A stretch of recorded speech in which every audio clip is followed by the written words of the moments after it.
So this video is going to be a little different. The next arc is chapters 903 to 908. So instead of, volume by volume, there's no volumes to read. So I'm going to do it chapter by chapter. So let's talk about One Piece.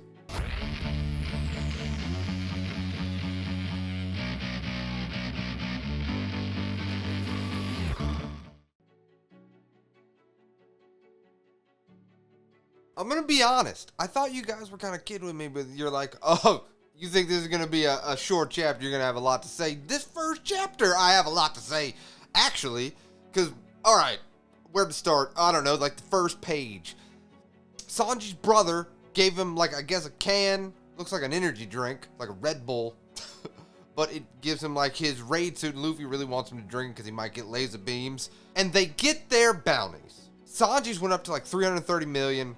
He is stoked because he is finally above Zoro, which is like 320 at this point. Luffy's sad because he thinks his bounty went to 150 million. Here's the thing, we love Luffy. He's not very good at math. His bounty is actually 1.5 billion with a B. And he is known now as the 5th Emperor of the Sea because of Big Mom's attack, because they say he's the ringleader. Dude, we get a shot of Kaido being mad, and we also, the rest of this chapter is like everyone going to the Riviera and then them going to Wano. So it's, Kobe is back. He has the color of observation, and he's still very proud of Luffy, and he says, no, he's my enemy. They're friends. Also, warning, I'm not going to be as articulate as I normally am, because instead of writing notes, I'm just sitting like right over there, reading it, turning on this camera, and going. So first initial reaction, so I'm sorry if I ramble, I really apologize.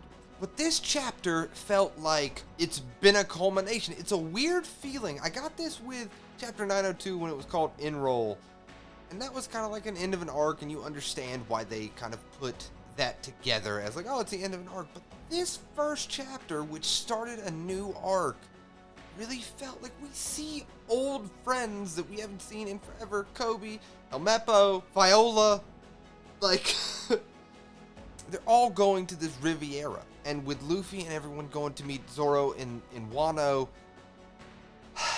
But the one friend that we see that is so exciting, Shanks.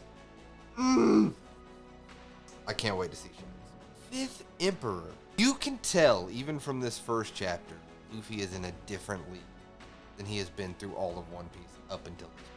Oh, I'm going to have a lot to say in the 7 chapters, aren't I? Hope you guys are ready.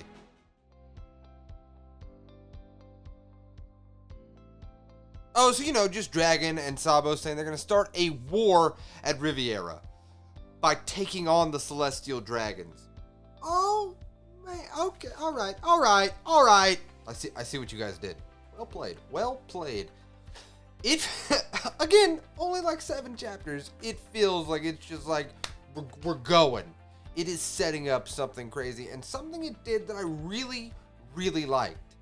At the end of this chapter, let me pick it up. It gave like the Straw Hats travels, Vivi and Shiroshi, and like Lucci. And the reason I really liked it, like, I don't really think about this because, we've been reading through One Piece at a relatively quick pace. But if you were reading even volume to volume as they were getting released, like, it actually gives you a refresher of all the things that have happened and all the characters that I'm guessing are going to play a part in either this Riviera arc or Wano. If they start, oh, I should have taken notes. I'm going to sound like a crazy person. If you're telling me that they are going to try to tie up all the arcs from Vivi, that's like the beginning of One Piece, and converge them all together, that's crazy. But it is very cool that they did that, and they even give you the volumes at the bottom of those pages. Like, it's volumes, 21 through 32, and talk about all their stories. But what was odd, now I'll be honest with you, what was odd? Oh, I guess, real quick, the rest of the chapter is the generals from the Revolutionary Army come and save this island from these pirates. And basically like, oh, his 50 million bounty is yours. And if you, because one of them they throw up the banner and it gives the people behind them like strength, the pump fruit or pump up fruit. Again, I really should have written down notes, but I'm kind of liking this. Read, hop up here, do this. It's kind of fun. But she waves her banner and pumps up the people behind them, which gives them the ability to kind of overthrow these pirates. And they say whenever the weak stand up for themselves, they're not going to be far behind it. So I think it was kind of giving you, like, it started out with Sabo and Dragon talking about taking on the Celestial Dragons. It's giving you giving me as the reader a way of being like, these are the types of people they got in their army. And they seem like they didn't even break a sweat, and he was $50 million bounty. You know what? I stand behind it because Celestial Dragons suck. Luffy punched that Celestial Dragon in the face. Carlos, he's in the thing. He's in the pages. But I do feel like, especially with the back few pages being like, oh, you remember these people? Oh, we're gearing up for something. We are gearing up for something.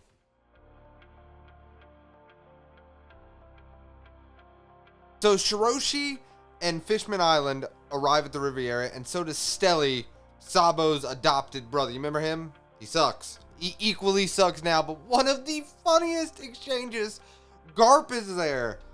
Oh. Two things. When Shiroshi asks Garp, is that one of your great forests? It's a tree? No. And Garp also being like, who's this idiot? Who's this dumb, stupid face guy? And Stelly's like, hey, I'm from your homeland. You're like my servant. He's like, your face is stupid. Get out of my face. Hey, if you give me some insider, your contacts, I want to be a Celestial Dragon. He's like, why would you want to be like those idiots? Because you can be put to death for saying something like that. And he's like, oh yeah, forget I said that. Dude, it has been so long since we have seen Garp.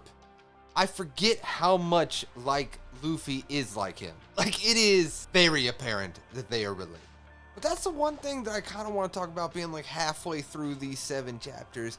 It feels like, I'll tell you exactly what it feels like, even for me as someone that has read it in a different circumstance than like week to week. It feels like meeting old friends again. You ever like go a little bit of time, you don't see any of your friends, and then you're like, hey, oh my god, hey man, whoa, what have you been doing? Except in this world, they have been like running countries or getting very strong. I had a thought. So everyone's gathering for the Riviera, and it dawned on me how powerful all of these people are that are gathered.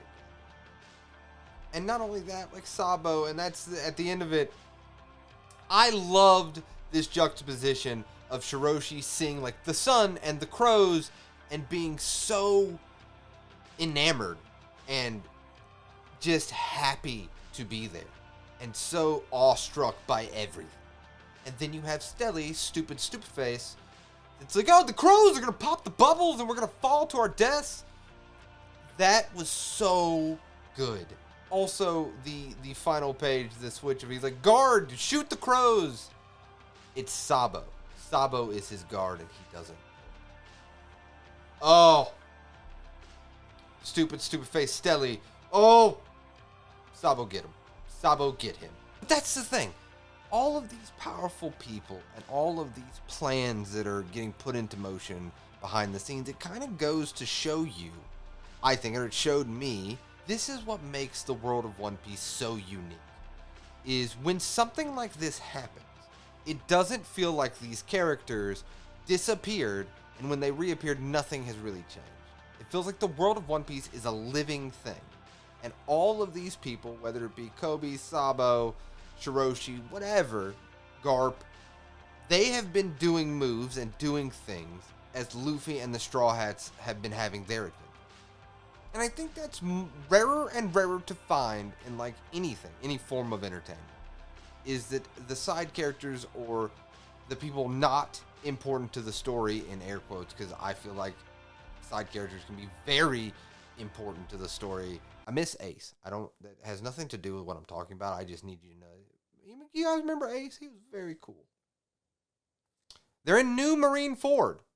So it kind of does, huh? Ace, Marine Ford, New Marine Ford. There you go. I figured out a way to mention Ace. I did it, yes. But that's the thing.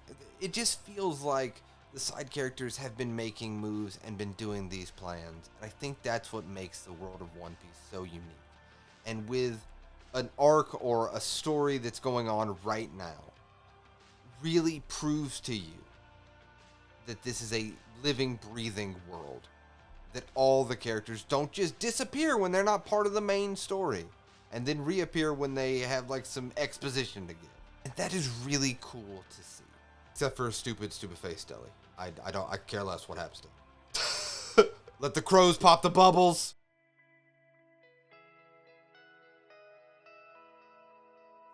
I have a question. I have so many questions. Okay, they go to sacred Moa. This is gonna be a tough one. Moaharo? Morajaro? Let me know in the comments below, please. I knew when I saw the word, I knew I was not gonna get close to it. Okay, so first off, Shiroshi finally sees her forest, so good for her, and we see we see Dalton, Vivi, and it's giving you refreshers. Dr. Kurahara that made Chopper who she was. But here's the thing when I want to talk about the forest is it's crazy.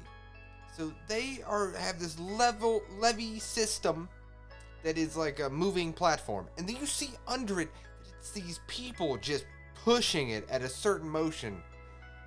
This place is shifty. I'm calling it now. It's a shifty place. But I'm going to be honest with you. It actually almost brought like a tear to my eye. So we see all of Luffy's friends gathering together. And you know, Shiroshi's brother was talking about how she hasn't been to social gatherings and she's kind of socially awkward, but they all have this common bond, and it's Luffy and the Straw Hats.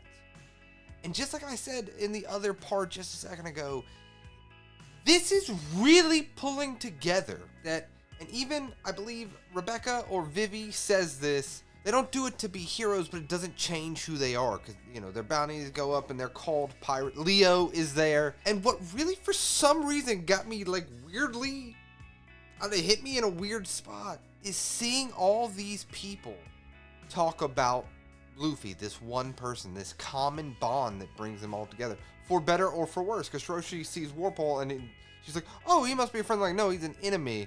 So either enemy or friend, they all have a common bond through Luffy. And just watching their interactions, I can't reiterate it enough. It just makes the One Piece world feel lived in. And I know I'm kind of sticking with that, but it's so hard to do, and not enough like entertainment, I feel, does it, or does it this well. It is really something special. And I think that's why fan base and people like me, that you guys have been so kind to me and so like supportive and enjoying like watching my journey through One Piece. It's that common entrance. It's Luffy and the Straw Hats. And I think that's what makes this story and these characters, this world, so special to me. I really started thinking about that when I was reading it. It's great. I don't know why it made me think that way. I just can't reiterate it enough. It feels so special. But here's my question. So, at the end of the volume, we are taken to Impel Down and Doflamingo. And then there's this shady character. Is that a giant straw hat that he's looking at, or they are looking at, or this entity is looking at, because you can't really see who it is? What's happening? That's what I want to know. What?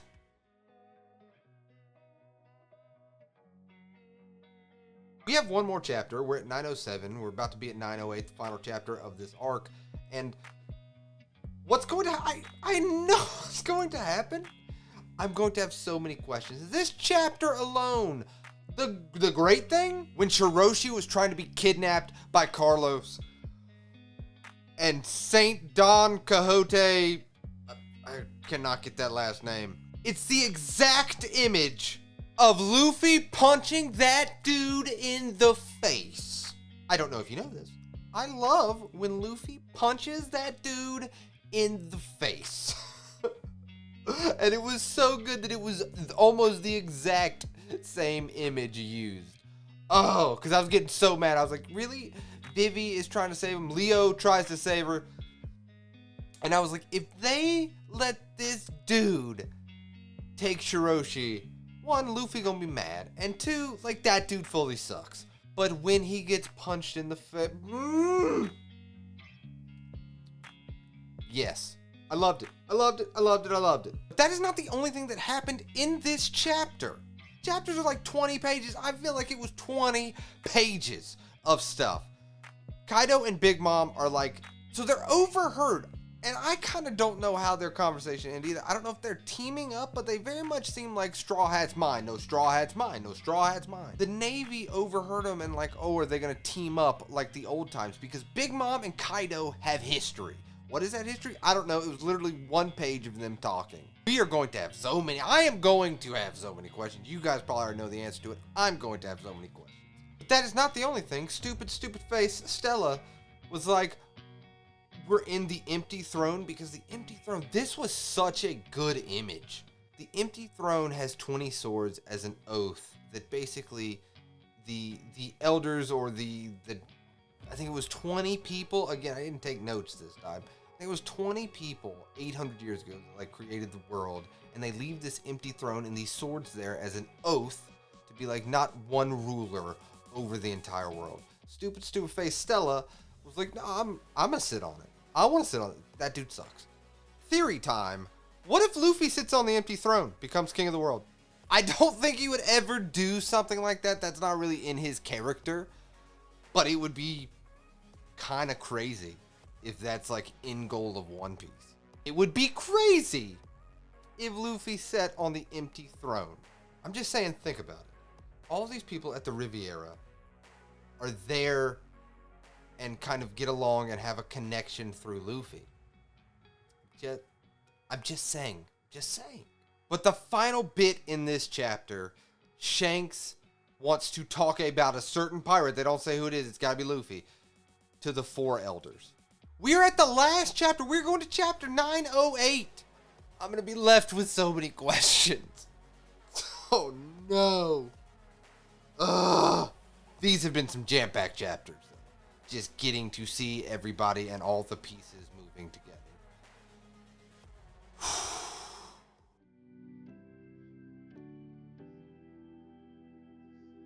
Ooh, I get Sabo, man.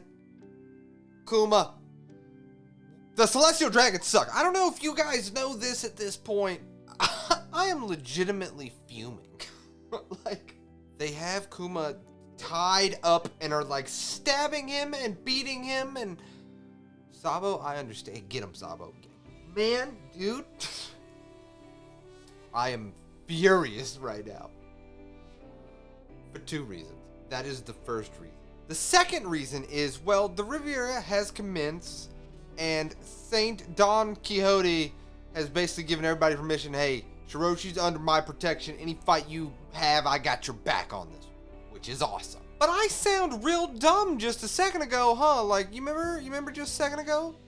Luffy would sit on the empty throne. That's what I said. The Great Emu? 4 elders are bowing down to the Great Emu. So here's the thing. I'm thinking, because they did do some mentioning, man, I really should have done some notes or something. They are mentioning Vivi's family, and like 800 years ago. Is that part of Vivi's family? The great, because he is like cast in shadow. He's Silhouette Man, and he is sitting there on the empty throne. Not so empty, he's sitting on it. And they ask him, okay, so who do you want to like wipe off the face of the earth now? He doesn't say the name at the end of chapter 908. You guys told me to end at 908.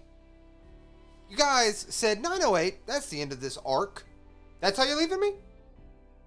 908? Great Emu? Sitting on the empty throne? Again, not so empty, he's sitting on it. So now I guess that the Riviera has started. We're on to Wano now? I have so many questions. Let's talk out a thought process, right? Okay, so Shanks was talking to the 4 elders. But then the 4 elders went to bow down to the Great Emu on the empty throne. The throne that rules the world. We don't know what Shanks said to him. We don't know what the Great Emu has said. We know Kuma is being held by the Celestial Dragon. Sabo is angry. Understandable. Get him, Sabo. We know Shiroshi is now safe under the protection of the Saint Don Quixote. He's like a celestial dragon. And Leo and everybody's like there to be like, they're not gonna, Charlos is not gonna take her. Luffy is at 1.5 billion bounties and considered like the 5th emperor of the sea. We know the Riviera has started. The World Organization meeting and talking about the world of One Piece. Doflamingo! Wait a minute, I forgot! Doflamingo got brought into this. Big Mom and Kaido also got brought into this. And then Wano is mentioned as like a lawless country not part of this. That's where Luffy and them are headed. That are not part of the Riviera. I will say this. I loved watching all these older characters come together and have that common bond of Luffy and the Straw Hats, and watching all of them interact, people we have never seen interact before. I loved watching them interact. Garp was there. Like, it was so good to see old faces. Sometimes it was not good to see old faces. Charlos and Stupid Face, Stupid Stelly. Don't like you at all. But most of the time, it was good to see old faces, old friends. And it really shows you, again, I mentioned this like 3 times already, but I really have to say this. It shows you that the world and the chess pieces are moving in this world of One Piece. And even if you don't think something means something, it means something. And I have so many questions. One of the last questions that I have is for you guys. So now, after reading chapter 908, we're on our way to chapter 909. Don't get me wrong, you'll probably see me in the same shirt like 2 weeks from now in a new video. But now it's Wano. Are we in Wano now? Boy! It was like 8 chapters of questions. Oh, my brain is going a mile a minute right now. Oh my god. Great emu. Doflamingo. A Big Mom Kaido. 1.5 billion bounty. Celestial Dragons suck. Stupid face Stella. Sabo. Dragon. Revolutionary Army. Boy. Have they set up Wano if in fact we are in Wano now? Because I feel like this could be its own arc after these 8 chapters. We are in a new league. You guys got me on this one. It was 8 chapters of nothing but like fun, like funny moments and stuff, but so many questions, and I cannot wait. Literally, again, you'll probably see me in the same shirt. I cannot wait to start reading chapter 909. Let me know in the comments down below what the next set of chapters are, because I'm gonna probably be at like chapter 920. Hopefully, it's not past that, because I have to read right now. This was fun doing it chapter by chapter. I do like having my notes and kind of having like points, but for this small little bit, I think this was fun. Let me know what you guys thought about this kind of style in the comments down below. And as always, thank you so much for supporting my journey through One Piece and enjoying. Hopefully, when I cut this together, I don't sound crazy, and hopefully you guys enjoyed this video, because you guys make reading One Piece so enjoyable for me. I appreciate you guys wholeheartedly, as always. I'll see you next time. I have so many questions.